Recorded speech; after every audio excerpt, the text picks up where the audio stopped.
Hello, welcome to a Craft Quest live stream, a special live stream.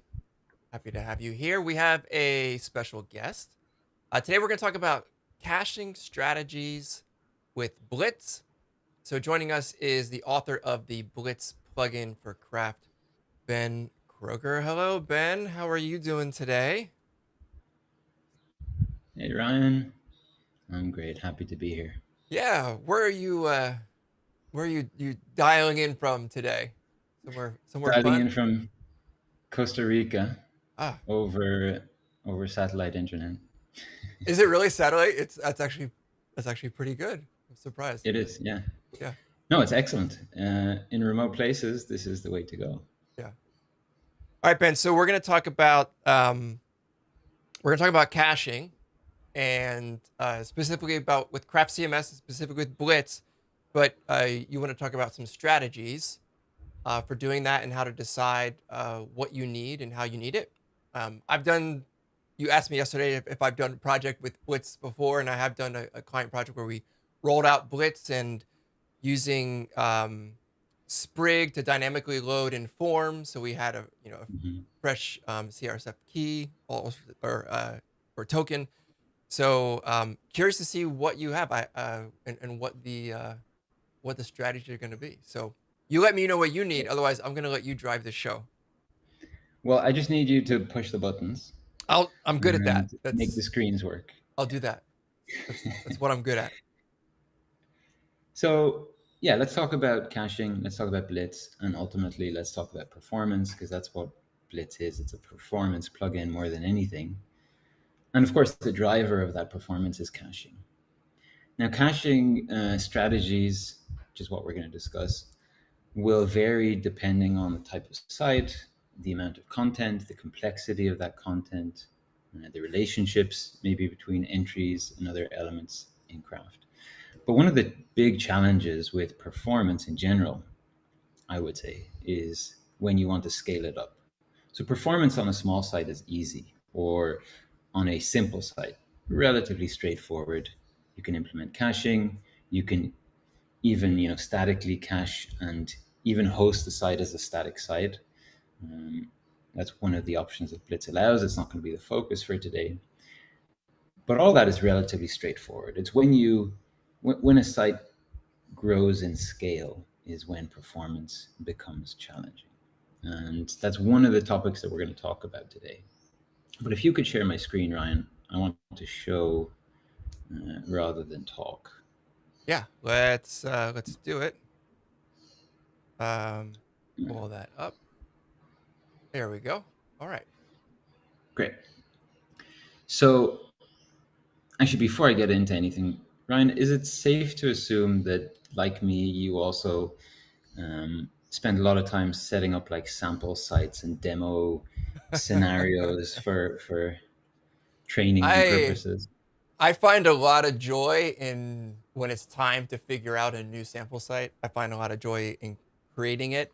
I found even more joy, I will say, Ben, with the advent of Chat GPT and similar tools because it Was makes that it so? so much easier to generate sample data very specific to your site. Like, give me a JSON object with um, trail running shoe brands and different trail running shoe models and three shoe sizes, and it just goes bloop bloop bloop, and it Yeah. makes it a lot of fun to do that Yeah. type of thing. So yeah, I love it. It's You one of my favorite found things. you found an actually good use case for AI. That's Great. one of the good use cases. Yeah. Well, I find it slightly tedious to each time create a new site, and so you gotta have fun doing it. So let me show the site that we're going to work with today. This is a completely fictitious, fabricated uh, conference or unconference. So it's this doesn't represent anything, and these unspeakers, as we'll call them, don't Yeah. represent any actual people, right? They're completely fabricated. Sure. You don't associate with anybody who represents these people. None of those photos look familiar to No, me at all. no, no. So I talked about performance at scale. To kind of build things up from scale, it's good to start with a small data set. So really, there's not much to show here. There's like a list of entries, and each entry I can go into. And this speaker, Andre Belch, completely fabricated, has obviously a title, an image, and some some kind of teaser text or summary text. And there's our unsponsor on the right hand side. This unconference is not being sponsored. Definitely not being sponsored by CraftQuest. Right. More ArtQuest. I don't know who ArtQuest is. So essentially, like just a very small site, a listing page, and like details pages. Oh, and then I have one more thing here where you can just kind of filter by the keynote or anyone who's not a keynote, and then go back to all. So that's a bit about it. Like kind of 3 listing pages and 3 detail pages. So around 6 pages on the site, not much more. But of course, we're working with 3 because 3 is more than 1. But 3 is easy to scale up to 300, right? You just kind of imagine that there are 300 speakers, 10x everything, and maybe there are, instead of 3 listing pages, there are 30 listing pages. So anytime we kind of notice that Blitz is tracking something and there are 3 of it, like if it's element queries, then we can assume, when you scale that up, it's 3 is going to turn into 30 or 300. Right. But we'll be able to keep track of that. So 3 is our number n for all intents and purposes here. So let's get into Blitz and caching strategies, which is the main topic for today. And we will look at how to troubleshoot sites and situations where Blitz is not, well, maybe Blitz is performing, but maybe there are kind of negative side effects of the caching strategy being used on that site and how that can be rectified. Okay. So this is kind of the first thing you see after you install Blitz. And my vision for Blitz was always like, you install it, flick a switch, and the site is fast. And this is my way of codifying that. So there's like, get started in 3 simple steps. Step 1 is enable caching. So enable the light switch. And the default refresh mode should suffice. And that's what we'll talk about in a moment. Those kind of dictate the caching strategy being used based on this refresh mode. And then you kind of infer which URI patterns to use. And this is a regular expression. So by default, .star is going to be kind of a wildcard. So this is going to match any URI on the site. And that's the default. And you can add multiple patterns here to include, and then multiple patterns to exclude as well. So you can get very, very fine-grained on which specific pages should be cached and which should not. And these are regular expressions as well, so you can do all sorts of complicated pattern matching if you're into that. So this is the default. So really, I just enable the light switch and hit save, and now caching is enabled. So if I go back here and I view source, perhaps I will see cache by Blitz down at the bottom. I'm not sure if you see that. It's very small. But just to confirm or verify, caching is now enabled. The site is being cached. But let's talk about the refresh mode. There are 4 options here. And this really determines how caching behaves, how Blitz behaves. And you can think of this, there are 4 options here, but you can kind of think of this as a matrix. Not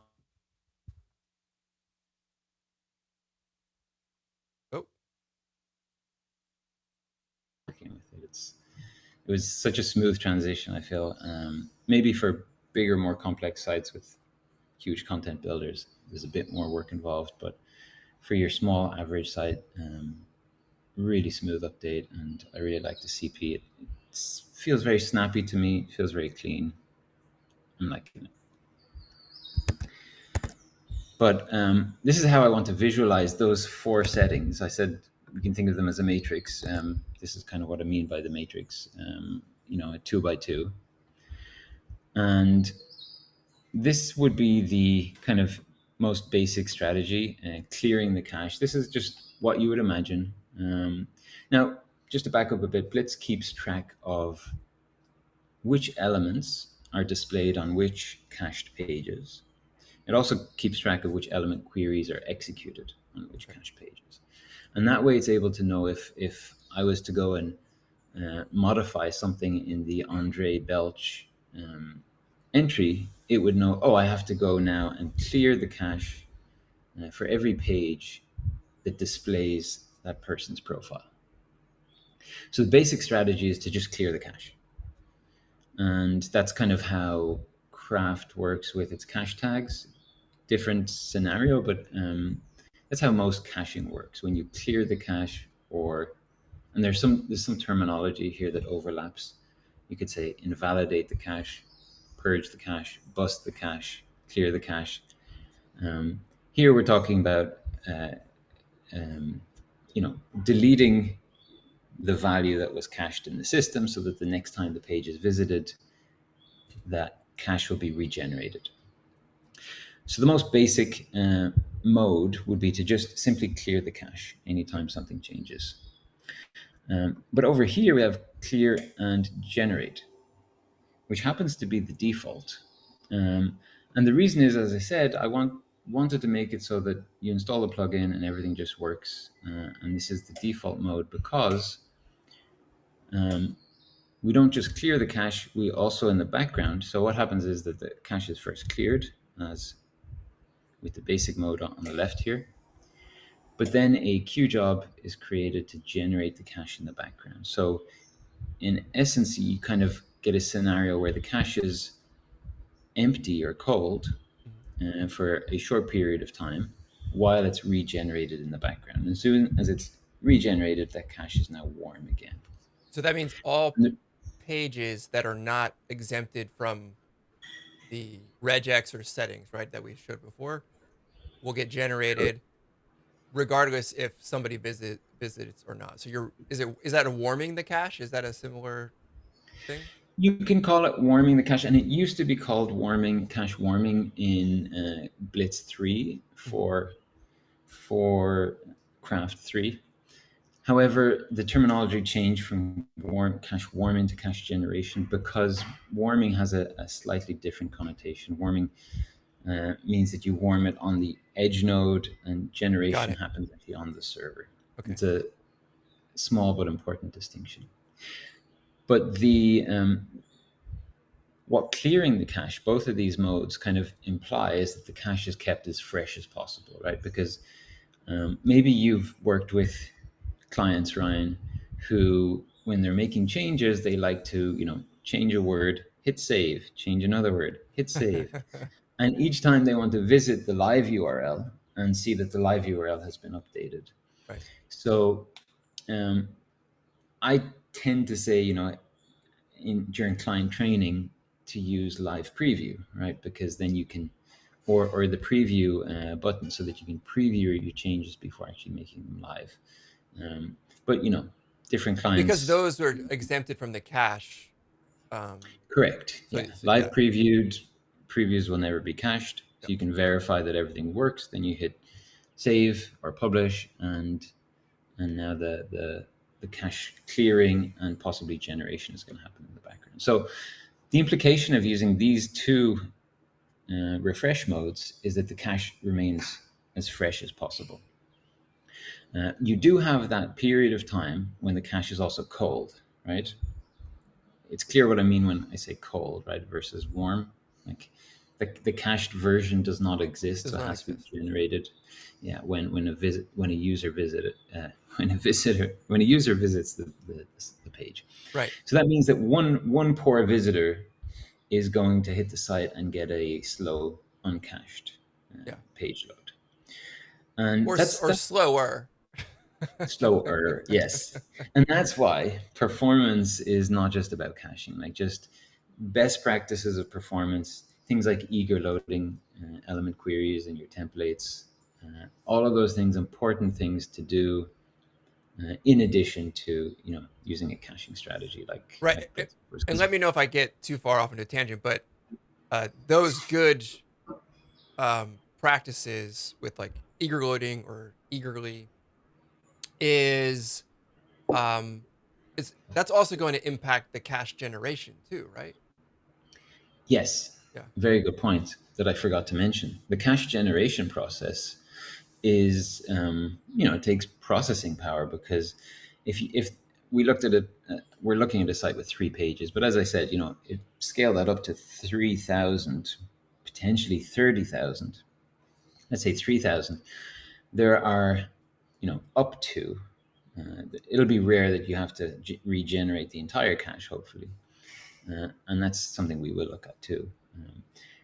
But up to 3,000 pages need to be regenerated. So that process takes time, and that takes, some CPU power. So the more optimal your templates are, the quicker that cache generation process is Right. going to happen. All right, so let's move on, and let's look at briefly at expiring the cache. So what happens here? There's a pattern called stale while revalidate, and that's kind of used in the caching world or performance world, and that essentially means that when you visit a site, you may see a stale version of the cache, and that means, like, it's no longer fresh or current, but there is invalidation happening in the background. So stale while invalidate. So as opposed to clearing the cache directly, what happens in this refresh mode is that the cache is marked as expired, and that happens in the database. So visitors to the site will continue to see the stale cache, the old version of the page. And there's two modes here. One is that we just expire the cache. And again, over here, we expire and we generate the cache. And this is the safer one to use, because let's say I update one of the unspeakers in our unconference website. All of the pages the cached pages that included that speaker will be marked as expired, but we need to regenerate the cache so that it's not stale forever, right? So Right. that happens in this case automatically in the background via QJob that you can monitor. But over here, it doesn't happen via QJob. It's just kind of, they're marked as expired, and that's it. So the only way to kind of regenerate those caches is to do it manually using a cron job. So it's possible to run a cron job every 10 minutes, every hour, depending on how important it is to have that fresh content. Or organically. And what I mean by organically is that when people visit an expired page, Blitz will check whether it is expired, and if it is, it will regenerate that in the background. So the end effect of that is you visit the site, you get the stale version, but if another user comes, or even if you refresh the page, you're going to see the fresh version. So That's kind of the organic generation. the bet here on your warm part of the matrix is that it's better to show a expired cache, but one that will be regenerated, versus showing um, a no cached page. And I guess it depends on the Exactly. content and the context, right, of whether that's appropriate or not. Yeah, mostly I would say on the context. Right. So you want to keep that stale cache around rather than invalidate the entire cache, and that implies that the cache stays warmer. And what that means is that if you have a site that requires high availability, or it gets like spikes in traffic, and those spikes in traffic could potentially take down the site because you suddenly have, I don't know, 10,000 visitors coming to the site, you want to ensure that site the cache is as warm as possible. And this is a way of doing that, ensuring high availability, Yeah. but the trade-off is that your cache is less fresh. So it really depends, I would say, on the context of the site, in terms of the type of traffic you get, how much traffic you get, when you get that traffic, and how your content authors are using the CMS. So are they complaining? Maybe you've set it to expire and generate, but they're complaining that they make changes and those changes don't show up for 10 minutes while the cache is regenerating in the background. Then if that's the case, then you have options. You can train them and explain to them how it works, but maybe it's better for your situation to switch over to one of these clear the cache refresh modes.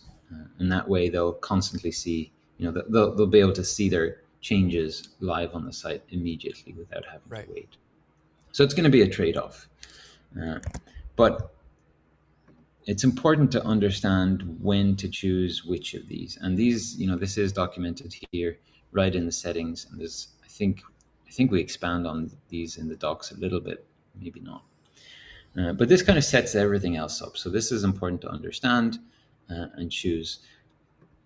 And we can actually look at this if there's time. I do have quite a few things that I want to show, so I don't want to get bogged down in this too much. But if there are questions or if anything was unclear about what I explained, Yeah, drop a question in the chat. I'm monitoring that. So I can see what's up. We have someone is asking about where you're currently based. They missed the beginning, so we talked about I'm that. currently on the Pacific coast in Costa Rica. Very nice. Yeah, so it's warm and sticky and very pleasant temperature.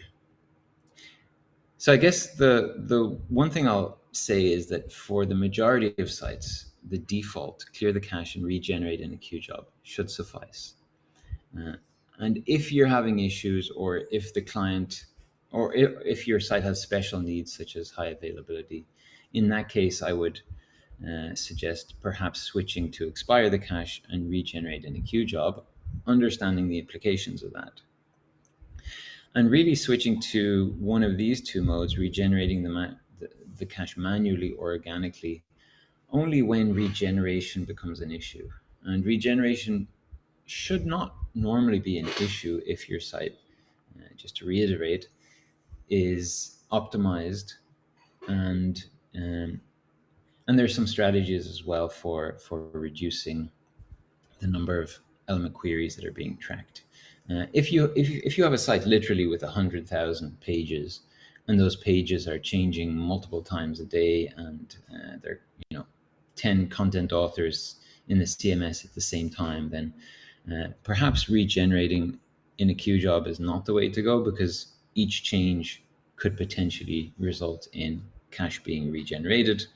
In that case, you might choose to regenerate manually, and you could run a cron job every 10 minutes, every 15 minutes, every hour.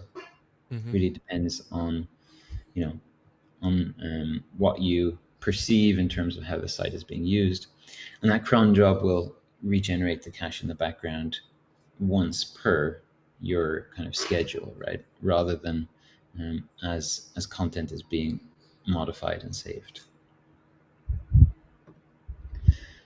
So in the context of our site, I mentioned we took a quick look at the speakers and the listing pages. There is this wonderful tool for troubleshooting, and that is the Blitz diagnostics utility, which was introduced, I think, a couple of months ago for Blitz 4, and now it's available, of course, for Blitz 5 too. And the reason I came up with this idea, Ryan, is whenever people had issues with Blitz, it was kind of a case of send me your database and I would run some SQL queries. Right. It got tiring for them and me, so the idea was, well, how can I help people help themselves? And how can I, not only that, but how can I introduce more transparency into what's going on behind the scenes with Blitz? So with Blitz Diagnostics, you really get that kind of X-ray vision into what's going on. So we see here, for example, that there are 2 tracked pages. And if I go into that, we'll see, okay, we visited the home page and the Josh speaker. And if I go over to Linseed, I should now be able to refresh this and see that that speaker is also cached. So this is everything that Blitz is tracking, and as mentioned before, it will not track pages that are not being cached. An example of that actually is over in the advanced settings, query string caching. So by default, Blitz will not cache URLs with query string. So if you remember, I showed you, we can just filter by the keynote speaker, and that's using a query string on purpose, just so I can kind of demo this. But when I refresh the page here, we can see that that page is not being tracked. So it's also not being cached because of that setting and because it contains that query string. But of course, we probably want to cache this page. There's no reason we would not. So again, we have options here on how we want to cache, whether we want to cache, and how we want to cache query strings. And I want to cache query strings as unique pages. The reason for that is that I want keynode equals 1 and keynode equals 0 to be unique pages, and also to be unique to what exists without that query string. 3 unique pages, so I need to select, I need to opt to cache URLs with unique query strings as unique pages. So once I save that and I refresh, or I go back to the keynode page and the unspeakers page, I should see those here as well. Huh. Now we can dive deeper in here, but before we do, we can see the number of elements that each of these pages is tracking and the number of element queries that have been executed. So on the home page, we would expect to see, well, there's 3 entries, so but it's tracking 6 elements. So if we click on this, we can kind of see the detail, and that makes sense. We're tracking 3 assets and 3 entries, right? So because each of these entries has an image, of course. But we're also tracking an element query, which is an entry query. If I click on here, I can see the parameters on that query. So essentially, we have queried for section ID 1 in site ID 1, right? And I guess I didn't show you this, but our unspeakers is probably section with the ID of 1, and there's our unsponsor as well, so probably 2. So what we're getting is this kind of clearer picture of what Blitz is keeping track of. And did I go into every page here? At this stage, I think I have. So 6 pages are being tracked. And you can imagine, how this is just going to grow as we add more speakers, as we add more listing pages. Yeah. Now, let's talk about query string parameters, I guess. No, let's talk about what we're tracking. So we can have an overview of the elements, and we can have an overview of the element queries. And tracking elements is something that Blitz does very efficiently. It's exactly what I mentioned before of, on this page, this element, both the entry and the asset, as well as this element, both the entry and the asset are going to be tracked. And Blitz does that very efficiently, tracking elements. So if this number gets very high, then it's no big deal. But it's the element queries that are tracked that can be an issue. And it's maybe not intuitive or not obvious why element queries need to be tracked. But let me give a quick explanation in case anyone was wondering. So on this page, we're querying for all of the speakers and listing them. Now, if I was to go change one of the speakers, we're tracking all of these elements. So Blitz would know, okay, this element changed, so I need to go update this page because it's kind of connected the two, right?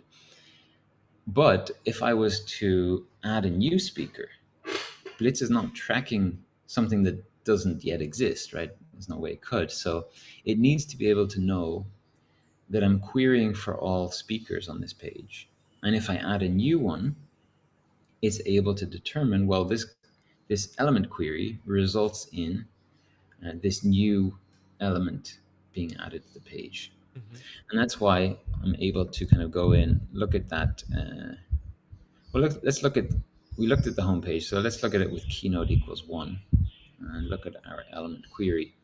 So the query is very similar, except that we have this parameter to only fetch entries where the keynode field is set to 1 or truthy. And that's over here. So if I go into this entry, it's just a light switch field. It can be off or on. When it's on, it's truthy, or we can evaluate, we can specify it by saying 1 whenever the keynode is 0, it's gonna, as you'd expect, say only fetch me entries where the keynote light switch field is switched off. So if I view all of the element queries, we can see how those are very similar, but they have some differences. I think I got off track, but I was explaining why element queries need to be tracked in Blitz in addition to the elements. And each unique element query also needs to be tracked, namely, whether we want the keynote or whether we don't.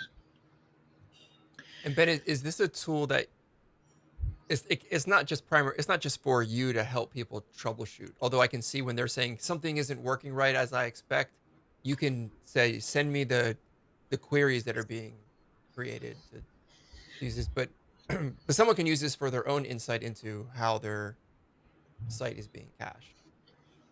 Yeah, this is shipped as part of Blitz, and it's one of the 3 utilities available.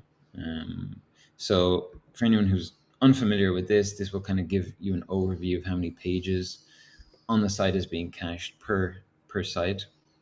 And then you have all these kind of actions that you can do in terms of clearing, flushing the cache, regenerating the cache, that kind of thing. And Blitz Hints is going to give you opportunities for eager loading. And we could look at that in a moment as well, because eager loading is one of the best practices in terms of performance. So if you're not using it where you could be, Blitz tries to give you some hints to ultimately help the cache generation process, as we discussed earlier, but also kind of help you get better about catching those eager loading opportunities. And now with Craft 5, it's so much easier. I'll show some examples later, but I think you covered it, Ryan, maybe last week or the week before, using lazy eager loading in your templates. Yeah. Andrew did that in last week's Craft Quest on Call live stream. Yep. Yes. It's yeah. The lazy eager loading takes a lot of the work out of it, I think. Yeah. It does.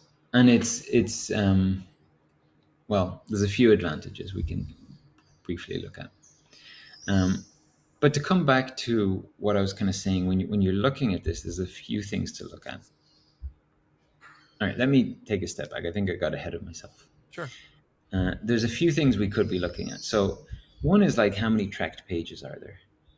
In this case, we kind of have a listing page and 3 speaker pages. So that's 4 pages. But because we have these, you could call them filters, right, on using these query strings, that results in 2 extra pages. So each time you have a query string, when query string caching is enabled, and maybe that query string can have multiple values, as it does here, you're going to get an extra page for each of those. So that's something to be aware of. Like, in general, the number of tracked pages represents the number of unique pages on your site. And as I mentioned, performance at scale is challenging. So when this is in the hundreds of thousands, you need to kind of just make sure that all of those pages should be there. One of the potential issues with caching query strings is that if I was to go over here, where am I? Keynote, and if I was to say something that's not supposed to be here, like admin or whatever it is, right? Like it could be anything. The problem here is that when I refresh this, I'll see that that's being cached. Now that does nothing, right? Like it's being ignored. I'm just seeing the home page. Right, but it can cause used resources on your server for generating the cache, right? Exactly, and as I just kind of enter these, irrelevant query string parameters and values, each of these is going to be tracked individually. And we're not only tracking them, that page is cached. So it's using space in the database, it's using space on disk or in memory, wherever your cache is being stored. And it's going to slow down the cache generation process. So if you see a situation like this, And there's an easy way to actually look for this. It's to go into the tracked query string parameters. And here we'll see, okay, keynote is something we do want. And there's two of those, and that's exactly what we want. But this other thing, and it's typically bots, right? It's going to be bots who go and they just check, well, can I access, I don't know, HT access or something. They're going to try all sorts of things. So it's very common to find all these unusual query string parameters being tracked, unless you're aware of it and you do something about it. So Yeah. in this situation, what could we do? Well, back in the Blitz settings, we enabled query string caching, but we left the defaults, and the defaults are quite liberal in terms of what they're going to cache. So again, similar to how we had included and excluded patterns before, here we have patterns for the query string parameters. And by default, we're going to cache everything, or sorry, not cache, but we're going to include all query string parameters. And then you can add some excluded ones. So these would be, Google and Facebook's, what is that? Their tracking IDs, I guess. Right. And you could add, Google Analytics and things like that here.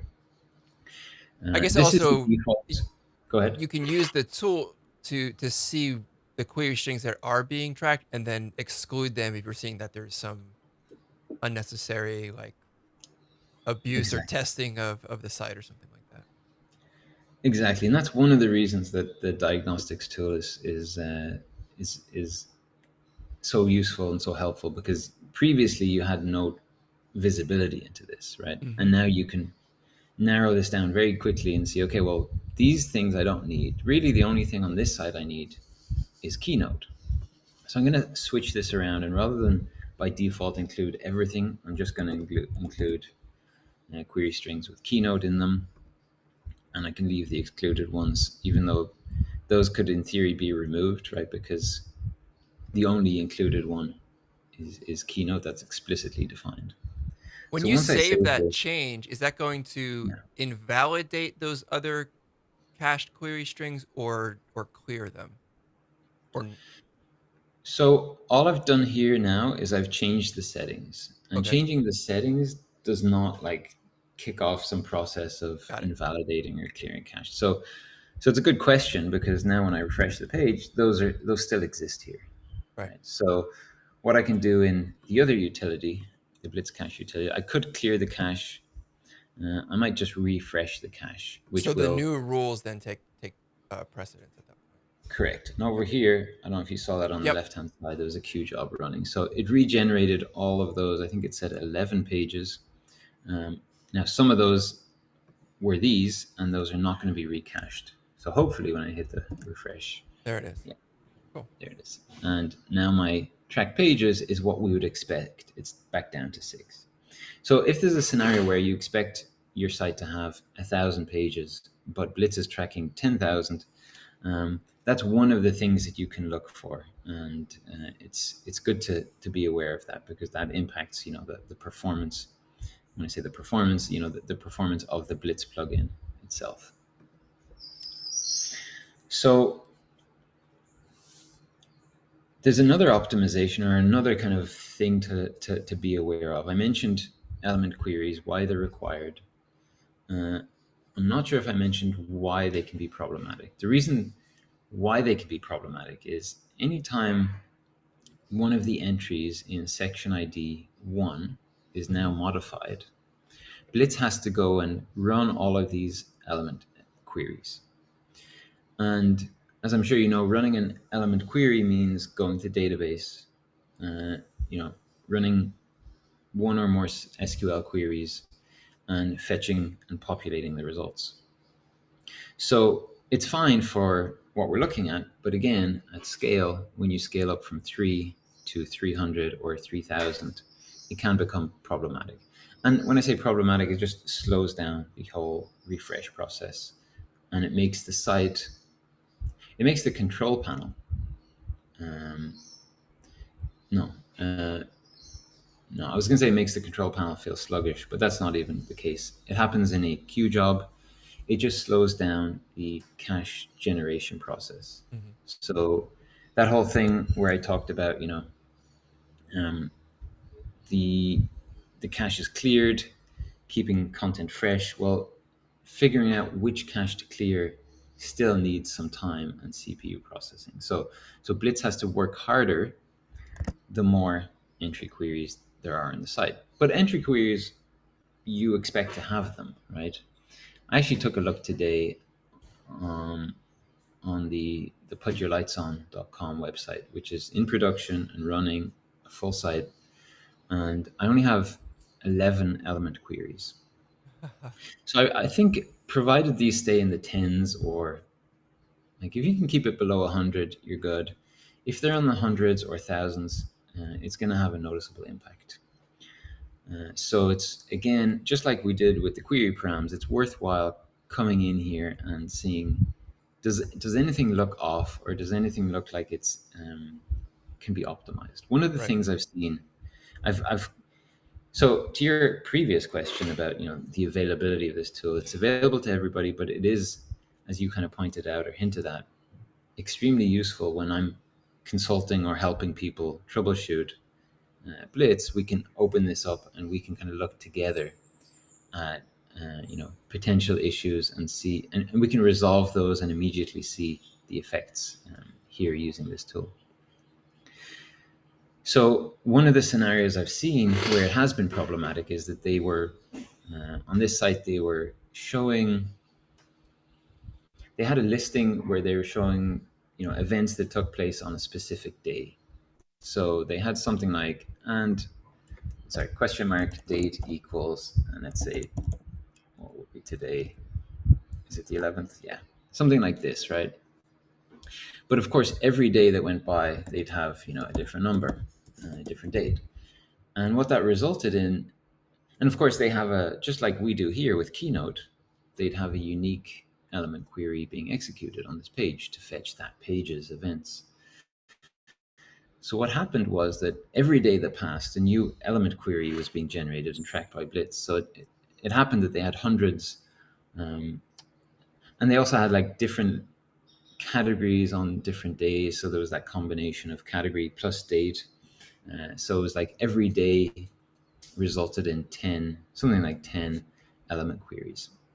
So each day that passed, there were 10 more entry queries here, and it was growing and growing and growing on a daily basis. And that's something that can be addressed. This is also something that can be addressed. This is an easier one to tackle, so I thought we'd do that quickly. And the idea is, how can we reduce this from 3 down to 1, or as few entry queries as possible? So we haven't done anything in PHP Storm yet in the code editor, but I just have a very simple setup, and I guess the index where I page. And I don't want to go through this in too much detail, but I'll just point out a few key things. That we're getting the keynote from the request parameter. We're generating a base entry query where we're searching on that section and we're ordering by title. And if that keynote from the request parameter is not null, then we're going to apply that using the keynote parameter on this query. And then we call .all and we output our entries. Now, there was a time where I would be like, hey, I don't see a dot with. Are you eager loading your images and stuff like that? But of course, now we don't need it. It's great because whenever we need something that can be eager loaded, we just add dot eagerly down here. And in this case, you're not really seeing the benefits, but if you can imagine, like I'm using this image in some other template that's being included, and it can be included from multiple places. I need to figure out, okay, I'm potentially using that, so I need to add it to the dot with here. But we don't need to do any of that now. Just when we use anything that's a related element, we just add dot eagerly, and that eager loads it retrospectively. I think I'm using it. No, that's the only place I'm using it, is it? I thought there was somewhere else, but maybe it's on a different page. So that's using eagerly. It's wonderful. But this is, this is where. Oh, I'm sorry. So we've already done the filtering here up at the top, and this is what is resulting in 3 unique entry queries. So if we wanted to, rather than do this via an entry query, we could do this in Twig. And there's some scenarios where this makes sense to do, and there are other scenarios where maybe if your database has literally thousands of speakers, you want to only fetch back the keynote speakers in a very efficient way, and you don't want to get back thousands and have to filter them in Twig. But in this scenario where we have currently 3, but let's say at most 30, it could be safe to do so. So what I'm suggesting is that rather than do this in the query string, so rather than here, I'm actually going to fetch everything and then do the filtering. And what you may notice immediately is that means that there's only one unique query string, right? Because we're never querying on this keynote field. Oh, yeah. Does that make sense? Yep. Great. And now, if you've been following or doing the craft coding challenges, you have the chops to solve this, right? It's actually quite simple. We're going to say, I guess we need to do this over here after we fetched the entries.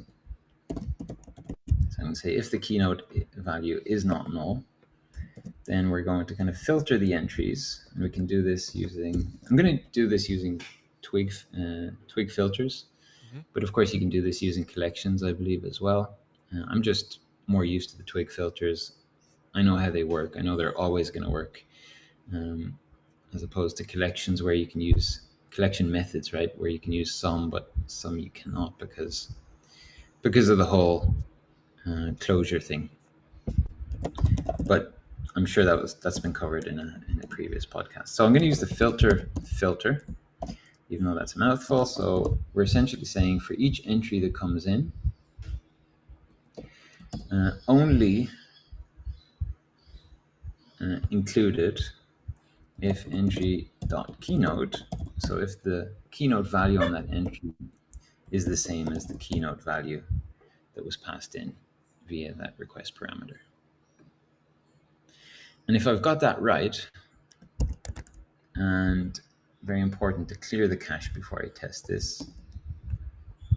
Yeah, otherwise I would get a false result. So let's go back to the main page, unclosed block. Okay. Just need to close this. Live coding is fun. Yeah. It exposes us, but it is fun. All right, so here we're showing everything. If I click on show keynote, now we're just showing the keynote. If I click on show on speakers, we're seeing the on speakers. But what in the template is I've kind of reworked it so that we're fetching all entries in one go and then doing our filtering once we've populated all of the entries. And like I said, this will work in some scenarios. In some, it just won't scale because you don't want to populate thousands of entries and then go through them and filter them.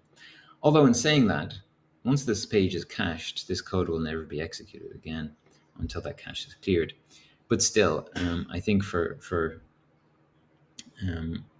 best practices and performance, they should only be done in certain situations. So let's look at the effect of that. So I've gone to Keynote 1, Keynote 0, and back to homepage. But in my tracked element queries, there is only one element query being tracked. So again, depending on the scenario, you can do this, and there are various kind of ways of reducing the number of tracked element queries. But this can make a significant impact if, like in that case I was talking about before, where there are literally thousands of element queries being tracked. You can reduce that to one, or just maybe it's an order of magnitude less. So in this case, I managed to reduce 3 to 1. In the other case I mentioned, where we're filtering by date and category, perhaps you could remove the category and just filter by date, and then filter via twig code in your template by category, for example. There's various strategies. I can't cover everything, but monitoring the number of tracked element queries is something that's also important when troubleshooting Somebody in the chat, and site. I'm not gonna name names, uh, commented 2,214 tracked element queries. So I think someone that's running Blitz had pulled that up to see what they had on their site. Yeah, that's a good thing to do. And if the introduction of Blitz diagnostics maybe went under your radar, or you didn't take the time to look, then that's a good thing to do. And the next step is to kind of dig into the types of element queries, and to really see, should these even be here? Yeah. If you people do all sorts of crazy things in their twig templates, Ryan. I'm sure you've seen this. Oh, I'm sure I've written the And, code. Yeah. and if it works, it works, Right. right? But still, you know, it's good to. I think this will make you a better craft developer in general, because you can monitor how the site is set up. You can monitor, um, where there are inconsistencies or things have just been done poorly, and improve those. And in the act, you become a better developer. So I think any kind of visibility tool that gives you transparency into how the system is working is a good thing. Yeah. One thing I did not mention, and is worth mentioning, is that in addition to these kind of diagnostics and visibility, you also get some recommendations. So most of these are going to be documented, or the defaults, but if you change them, Blitz will kind of give you a little warning. One thing here is that queue jobs are configured to run automatically via web requests. Yeah. It's much better to have queue jobs being executed via dedicated and a demonized queue runner. I have a full article on that, and Andrew Welsh also has an article on queue runners. So that's not only important for Blitz, because Blitz has a few different types of queue jobs for refreshing the cache, generating the cache, depending on your configuration, sometimes deploying the cache. But Craft depends on queue jobs, and other plugins also depend on queue jobs. So having those run via a dedicated queue runner will ensure that they fail less, that they are executed faster and more reliably. But the one that I actually wanted to talk about, and I got distracted again, is about globals. So we're getting a warning that one or more globals exist, and refresh cache automatically for globals is enabled. Now, this is an issue mainly because globals, unlike entries, are preloaded on every template. And there's no way for Blitz to know which templates actually use those globals and which don't. And what that means is that if I go to, oh, right, I forgot to mention this, but our unsponsor here is actually coming from a global. Yeah, it's stored in a global. I think, yeah, because I'm including this global.twig, and if I go into that, we see we're using global and sponsor. We're not loading this. This variable just becomes available in our templates because it's global, right? And we've had this for, I don't know how many versions, but from the beginning, essentially, or maybe from Craft 2, I don't know, the ability to define these globals.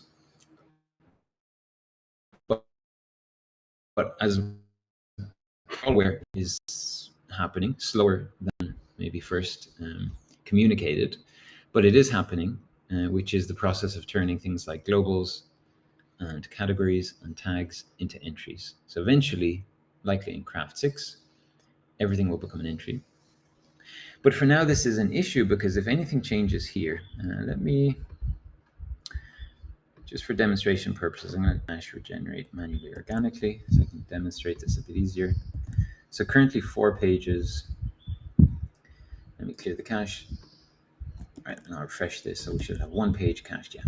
And now if I edit any text here, and I save this, there should have been a queue job to refresh the cache. It happened too fast. But essentially what happened is, I don't think that text is being even used here. Is it being used anywhere? No. It's just some global text. I probably forgot to put it in the footer or something. It could go in the footer, the header, or somewhere on the site that appears, on every page. But I even forgot to add it here. But the result of that is that one page. Oh, I refreshed the page, didn't I? Sorry. I keep refreshing the page. 1 sec. I need to stop doing that and slow down. Here we go. There we go. So that cached page was cleared, and not just that one. I should have done this before, but if I just visit a few pages, we have 3 pages, and I'm editing text that's not used on any of them, but it's in a global, so the entire cache is cleared. Now that may be desirable in some scenarios, like if you have like a contact phone number down at the bottom or something that almost never changes, but when it does, it needs to refresh the entire site, and that's okay. But there are scenarios where, like ArtQuest, this is what we're using. I'm sorry, we're not using the summary text. We're using the image, but that's not even what I changed. So anything changing in the global is going to essentially cause Blitz to refresh the entire cache or clear the entire cache. So a much more efficient way of doing this is to entrify this global into an entry. And there's a console command to do that, but I've done it manually so that I can show you both. So here's my unsponsor as an entry, and what I can do is, rather than including this global template, I'm going to include this unsponsor template. And here you can see that it is an entry because I'm explicitly, right now my index, now in my entry template, I'm not going to include the global, I'm going to include unsponsor. So let's look at the effects of that. Clear the cache and visit this page again. Where do I want to be? Diagnostics.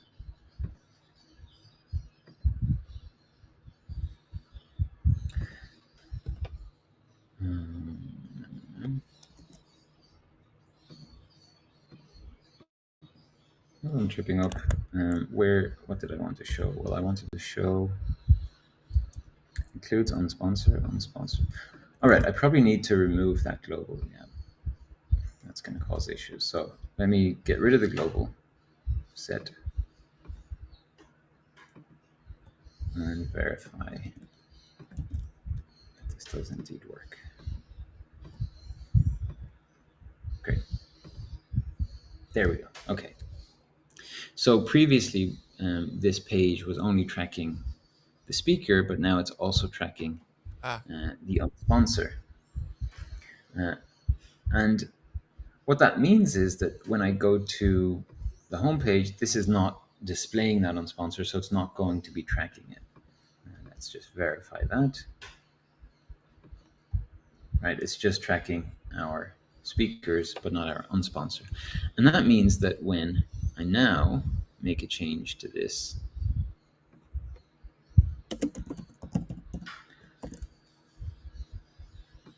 so we're still caching our pages. I didn't explain why this is, but do you want to take a wild guess, Ryan, why I just modified our ArtQuest entry, but it did not clear the cache? I'm not entirely sure. Well, the thing is that Blitz, it's called intelligent caching, and it tries to be as intelligent as it can. So Blitz actually knows that on this page, I think we're in this one, we're only displaying the asset. We're not. Oh, so it's not using that field? It's not outputting that? It's not using that field, yeah. Oh, okay. So because I modified only that field, right, Blitz didn't actually, so there was a queue job happening there, but it didn't actually refresh that cached page. So we're still caching 2 pages. But if I was to modify my asset and save that, this is being output on the page. So that cached page.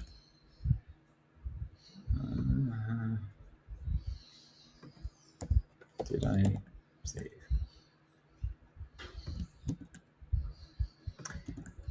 That's not, oh, okay, because I'm not outputting the title either. I probably actually need to modify the file name.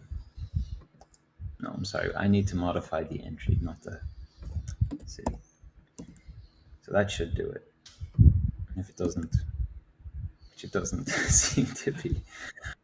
Well, let me, I'm probably looking at this in the wrong place. Track pages, Josh adverb. We're tracking that entry, request 2. Let's call it request 3.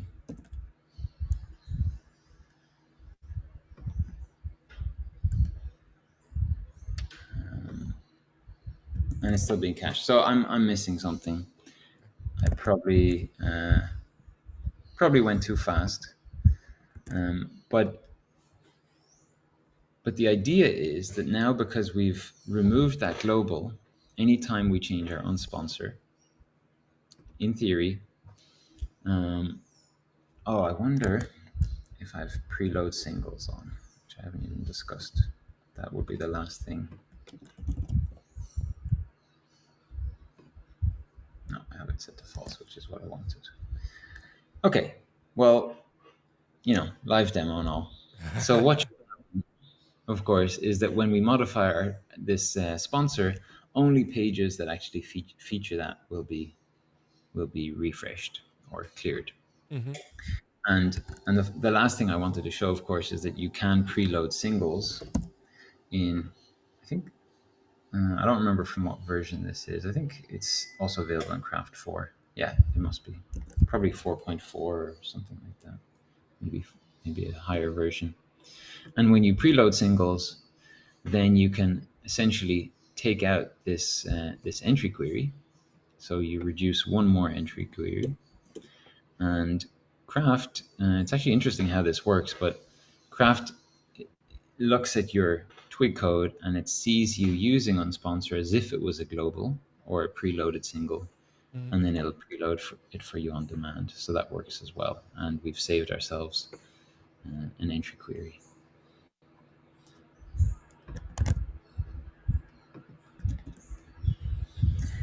But I'm going to stop demoing, and I think we've covered a lot of ground. And, Yeah.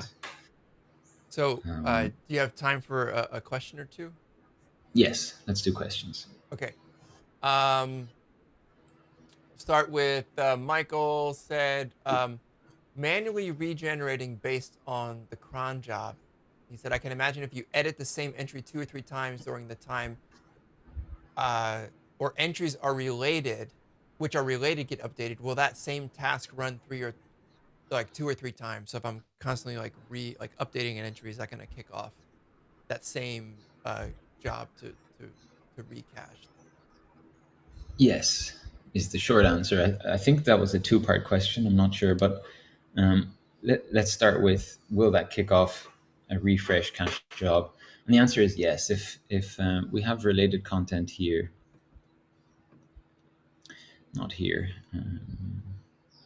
Yeah, we do have related content here. So this entry is related to this image. Mm-hmm. So if I make a change to this entry and hit save, that's immediately going to kick off a job to regenerate, or sorry, not regenerate, refresh the cache. Yeah. And depending on the refresh mode that's selected, it may or may not generate the cache, right? So if I selected one of these two, which are kind of automatic regeneration, then it'll also kick off a job to regenerate the cache. But if not, if I selected one of these two, then it will only do the clearing or the expiring. But that may be happening in a queue job, and maybe I open this asset and I make a change to here, and I save this. That is also going to queue up another job. Okay. So there is a situation where you have multiple jobs in the queue that have to do with refreshing the cache, even though it's like related entries. It may even be the same entry. Right. And that's why I mentioned in the beginning that, those content authors that are changing, adding a comma and hitting save and then carrying on and hitting save after each word. It's not an ideal way to use Blitz or craft CMS in general, because it's just doing work that maybe it doesn't have to do upfront. Right. And then, if I understood the second part of the question about regenerating manually using a cron job, um, so if you're regenerating manually, then you decide the schedule of that cache generation, and that's why for some setups it's a good idea to do. Right. All right. Another one from William says, "I'd like to know uh, what goes on behind the scenes when using dynamic content, i.e., a commerce cart." Well, Blitz, it uses full page static caching. That means over here, for example, when I reload this page, we make a request, and what comes back has already been cached by Blitz. So it's being served by the Blitz cache. And this can even be served by an edge cache like Cloudflare or another CDN. So in most cases, this doesn't even hit the server. What you get back is, pre-generated raw cached HTML.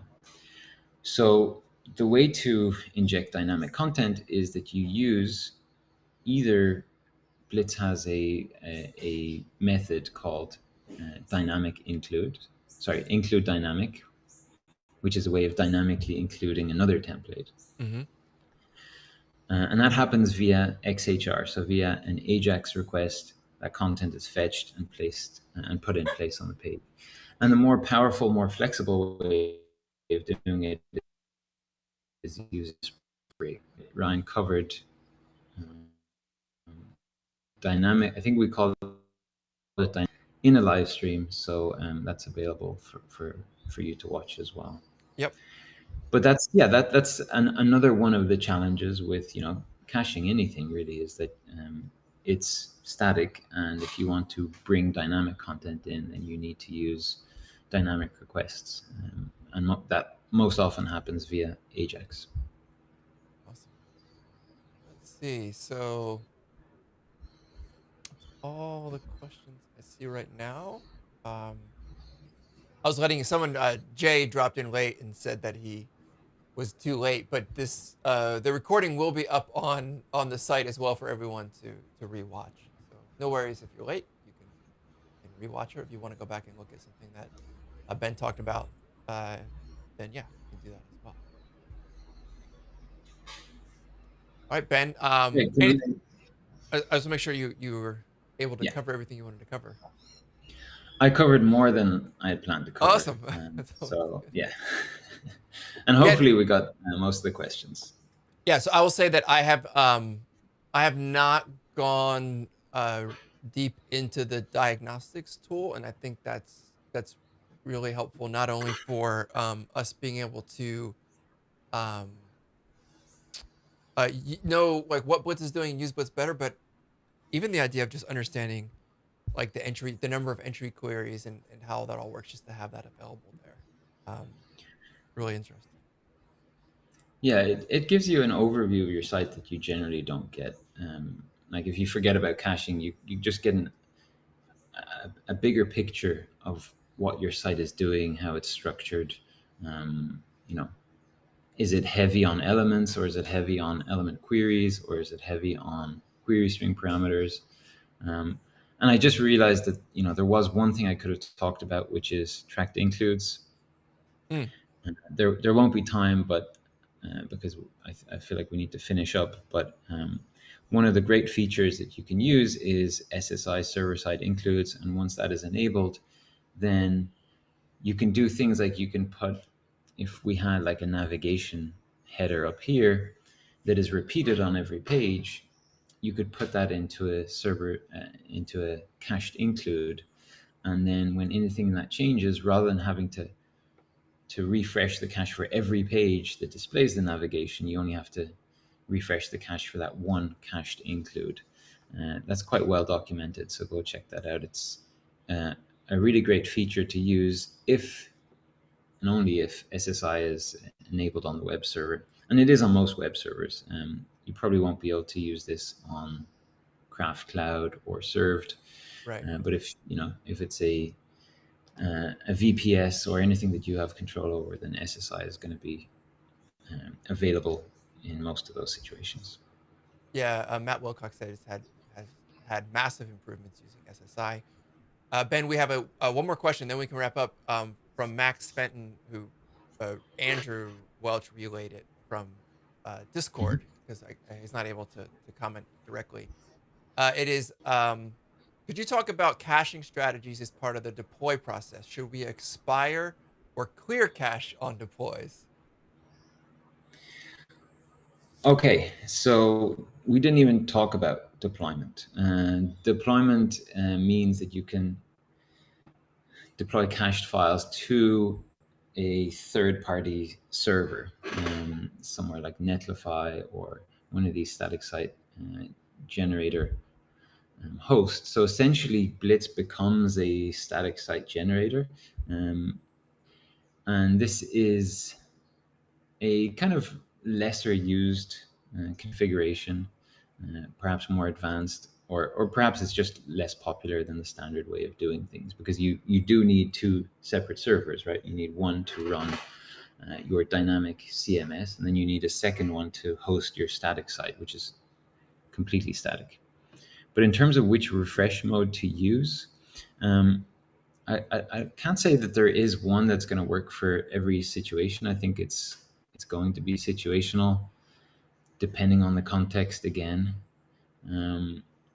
You think, yeah, like I said, it's going to depend, as with many things in this field of work. But Max or whoever asked the question is welcome to message me on Discord, and I will try to work with them on figuring out which the best refresh mode to use is. What about when I deploy changes to my site? Should I, as part of my deployment script, should I be triggering a clearing of caches or expiring of caches? Oh, that's a good question, and I hope I didn't misunderstand the last question in terms of deployment. Maybe I did. I thought the question was about remote deployment, but that's a good question on changes. This is this is a debatable topic, because some people by standard will clear all caches on deploy, and that makes sense when you're regularly updating templates and stuff like that, because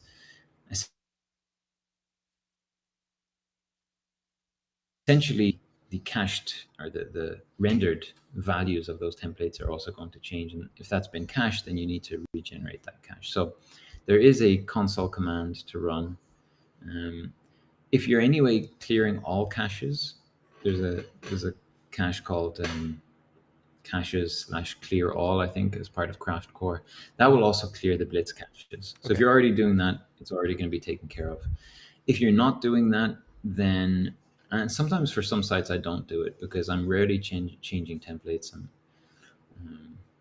but I guess it depends on what you're working on. During development, I tend to have caching disabled anyway, because it's too tedious a process to troubleshoot things when caching is enabled. But it really depends on the type of work that you're doing. But the safest way is to just clear caches on each deploy. Yeah, and that way kind of you can be 100% sure that any change that you've made will actually take effect on the site. Right. Awesome. All right. Sharing my screen, Ryan, and I will jump back to so I can see you. Yep. Yeah, you're not. We're just you and me on the screen right now. Just you and I. Great. Lots of good vibes in the chat, Ben. This has been helpful for me. Like I said before, I have like a full implementation of Blitz on serve for a project that I work on. But I think the diagnostics tool is going to be my next step to making sure that that's working as I intend. Awesome. So I know you're I, always I, go ahead. sorry, one last thing that I will Yeah, say. I see the question that Andrew posted, and I think I did misunderstand the question in terms of what it was about. I see, should we expire or clear the cache and deploy? So I think I we answered got that. that on the Clear the second cache and round. deploys. Yeah, Yeah. awesome.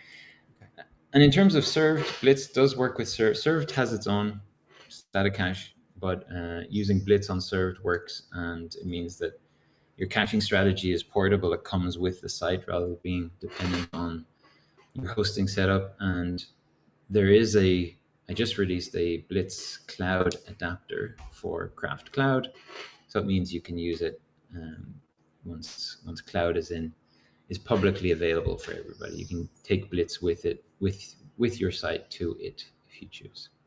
awesome.